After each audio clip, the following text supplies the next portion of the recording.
4 steps. Bakit siya tinatawag na 4x4? Kasi 4 lang na steps at saka 4 na tao lang kailangan dito. Okay. Now, number 1, you just only buy package. Yung package namin dito is 137,000 pesos. Ito po, may products. Products po ito lahat. Bulyung products yung nakuha mo. Okay? So, next. Sa 137,000 na yan, meron kang 15 branches. Na kung saan pwede mong gawin yung negosyo sa buong Pilipinas pati sa international. Okay. Ngayon, sa 137,000 na yan, yung 15 branches na yan, ito yung itsura niyan. Papakita ko sa inyo. Okay, so ito yung first branch mo. Next, meron pa ditong left at saka meron ka ring right. Okay. The moment na i-encode ka dito sa computer, ito yung magiging itsura ng genealogy mo.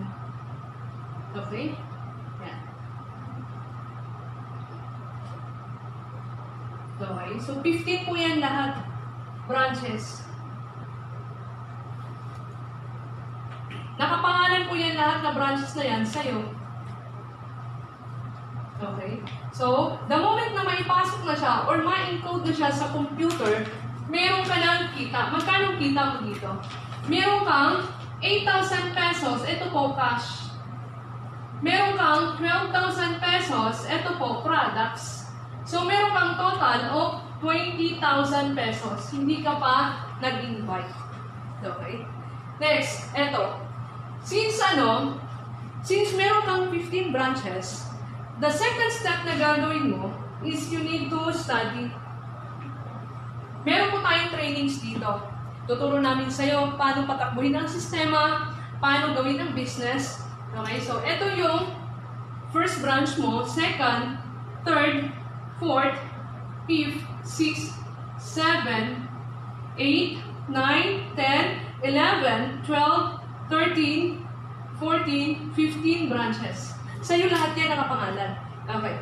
Dahil sa iyo lahat yan nakapangalan, ngayon, after you study also, number 3, next na gagawin natin dito, maghanap ka lang ng 4 na partners.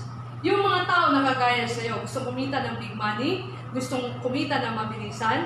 Okay? Next, itong 4 na to, ang gagawin mo, okay, meron tayo ditong 1 month, gagawin mo lang, mag-i-invite ka lang. At least 4 in 1 month. Mag-i-invite ka, kami magpapaliwanag, hindi tayo titigil. Hanggat hindi tayo makakuha ng 4 na tao. Na ngayon, eto, si A, napasali natin. Invite mo siya. Kumuha siya again, 15 branches. Okay? So, dahil 15 branches kinuha niya, nung na-encode na rin siya, meron siyang ganito. Next.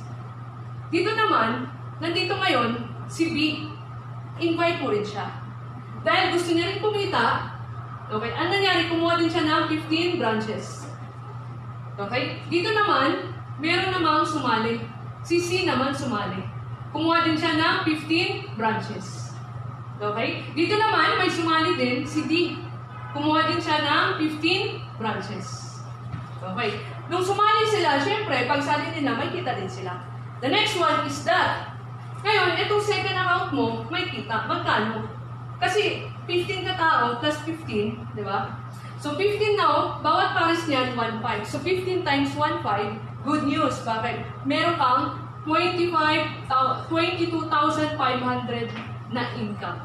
Okay? Sa kabila naman, nagpares, meron kang another 22,500 pesos. Income yun ng dalawang account.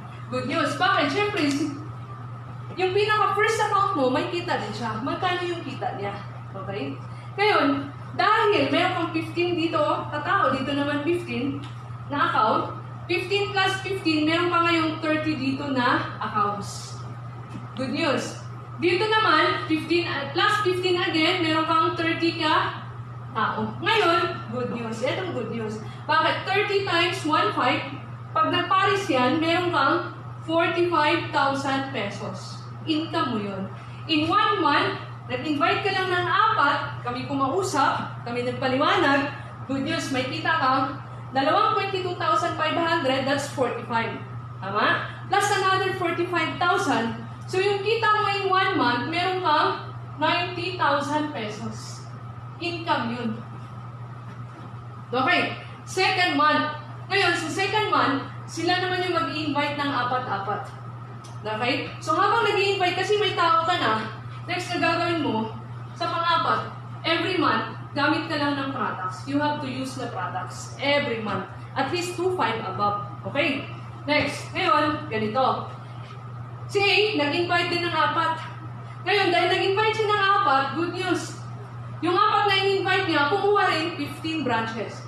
So, ito, 4 times 15, meron ka na ngayong ilan? 60 branches. Okay?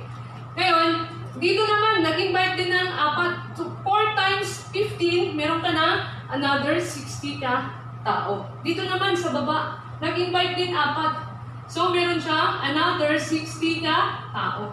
Dito again, meron din 4 times 15, meron din 60 ka tao. Ito, good news. Bakit? Dahil yung kita mo dito, syempre, malaki na. Hindi na kagaya ng first month. Ngayon, dahil second month na tayo, at nag-invite na ng apat-apat yung una mong apat, magkano kita mo? Simple lang, yung kita natin dito, sa second account mo, meron kang 60 times 1.5, that is 90,000 pesos. Imagine ha, meron kang 90,000 pesos. Ito pa yun sa second account. Sa third account mo, meron ding 60 times 1.5 kasi naparis yung dalawang 60, meron kang another 90,000 pesos. Okay? So 90 plus 90, meron ka ng magkano? Meron ka ng 180,000. Okay, good news. Bakit? Siyempre, 60 plus 60, ilan yun? That's 120 katao. Yung 120 katao niyan, dito yan sa left mo. Dito naman, sa right, meron kang 60, plus another 60, that's 120 naman katao. Pag yan nagpares, no? 120, nagpares yan, dito naman sa isang 120. So, 120 times 1.5, kasi 1.5 bawat pares, meron ka ngayong good news. Meron kang 180,000 pesos.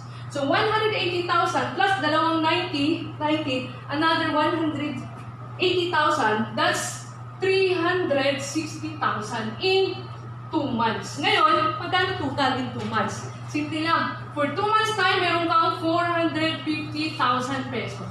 And try to imagine, magkano puhunan? Only 137,000. Ito ang